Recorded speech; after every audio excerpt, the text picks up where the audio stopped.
নমস্কার। জানা দরকার চ্যানেলে আপনাদের অনেক অনেক স্বাগত। আপনার স্বাস্থ্যসাথী কার্ড কি ভেরিফিকেশন করা হয়ে গেছে? আপনার কার্ড কি চালু আছে? অথবা যারা নতুন কার্ড আবেদন করেছেন সেই আবেদনের স্ট্যাটাস আপনি কিভাবে চেক করবেন? যথাসময়ে এই কাজগুলি যদি আমরা না করে রাখতে পারি তাহলে আমাদের যখন দরকার পড়বে বা আপনার যখন দরকার পড়বে তখন কিন্তু বিপদের একটা আশঙ্কা থেকে যায়। সুতরাং কার্ড ভেরিফিকেশন করে নেওয়াটা খুব জরুরি। এবং কার্ড ভেরিফিকেশন করতে গেলে আমরা কি পদ্ধতি অবলম্বন করে আমার নিজের কার্ড নিজেই দেখে নিতে পারি যে কার্ডের স্ট্যাটাসটা ঠিক আছে কিনা, কার্ডটি চালু আছে কিনা, তারই পদ্ধতি আজকে আমরা আলোচনা করব। তাহলে আমরা কিভাবে এই পদ্ধতি আলোচনা করব বা কিভাবে এই দেখে নেব? তাহলে আমরা প্রথমেই চলে যাব গুগলে, সেখানে যে লিখে নেব স্বাস্থ্যসাথী কার্ড যদি লিখি তাহলে দেখুন এই যে পোর্টালটি আছে সেই পোর্টালটিতে ক্লিক করে আমরা কিন্তু সরাসরি এই যে পশ্চিমবঙ্গ রাজ্য সরকারের স্বাস্থ্য ও পরিবার কল্যাণ দপ্তর তার অধীনে এই স্বাস্থ্যসাথী কার্ড কিন্তু দেওয়া হয়। সুতরাং এই কার্ড আমরা দেখতে গেলে আমাদের কি তথ্য লাগবে? আপনার প্রথমেই লাগবে হচ্ছে ইউআরএন। আপনার একটা আইডি আছে, সেই আইডি লাগবে। সেই আইডি দিয়ে আপনার যথাসময়ে চেক করে নেওয়া যাবে। আচ্ছা, যদি সেটাও যদি না থাকে তাহলে আমরা কি করব? তাহলে আমাদের সবার কাছে আধার কার্ড আছে। বাড়ির যারা প্রধান মেম্বার তাদের আধার কার্ড দিয়েই কিন্তু এই যে পরিষেবা কার্ড ভেরিফিকেশন, সেই কার্ড ভেরিফিকেশন কিন্তু দেখে নিতে হয়। তাহলে এখানে আমরা কিন্তু দেখেই নিতে পারি যে অ্যাপ্লাই অনলাইনে যে প্রথমে দেখে নেব যে অনলাইন অ্যাপ্লিকেশন স্ট্যাটাস বা কার্ড ভেরিফিকেশন দেখতে গেলে আমাকে নাম্বার কিন্তু আগে ইউআরএন নাম্বার বের করতে হবে।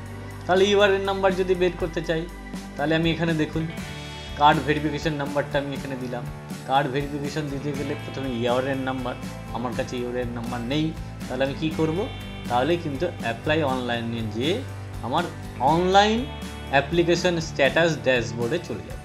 সেখানে ক্লিক করে যেয়ে দেখুন এই যে ড্যাশবোর্ডে ক্লিক করে যাওয়ার পর সেখানে কিন্তু এই যে সাইটটি বের এসেছে, এই সাইডে কিন্তু আমাদের প্রথমে ডিস্ট্রিক্টের নাম দিতে হবে, তারপরে সার্চ ক্রাইটেরিয়া।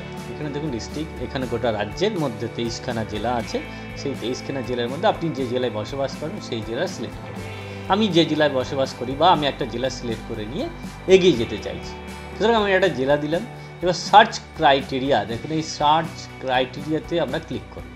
এখানে কি আছে? ফ্যামিলি আইডি আছে, ইউআরএন নাম্বার আছে, আধার নাম্বার আছে।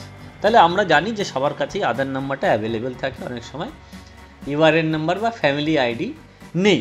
তাহলে প্রথমেই আমরা আধার কার্ডের নাম্বারটা দিয়ে দেব। আধার কার্ড নাম্বার দিয়েই কিন্তু আমরা দেখে নেব।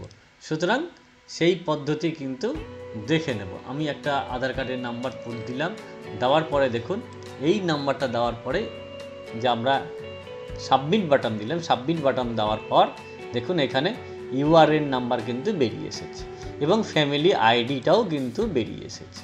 আমি তাহলে এই ইউআরএন নাম্বার দিয়ে আমার রেজিস্ট্রেশন ডেট থেকে শুরু করে যাবতীয় সব কিছু তথ্যই কিন্তু এখানে আছে। আপনি কবে করেছেন সবটাই কিন্তু আছে। তাহলে এই ইউআরএন নাম্বার দিয়ে আমরা কিন্তু এই কার্ড ভেরিফিকেশন, সেই কার্ড ভেরিফিকেশনে কিন্তু সরাসরি চলে যেতে পারি। এবং সরাসরি চলে গেলে আমরা কিভাবে দেখে নেব? এই ইউআরএন নাম্বারটা কিন্তু আমরা এখান থেকে যে কপি পেস্ট করলাম, এই যে কপি নাম্বারটাকে নিলাম, নেওয়ার পরে এটাকে কপি করলাম, কপি করে নিয়ে যে এই কার্ড ভেরিফিকেশনে ইউআরএন নাম্বারে আমরা পেস্ট করলাম।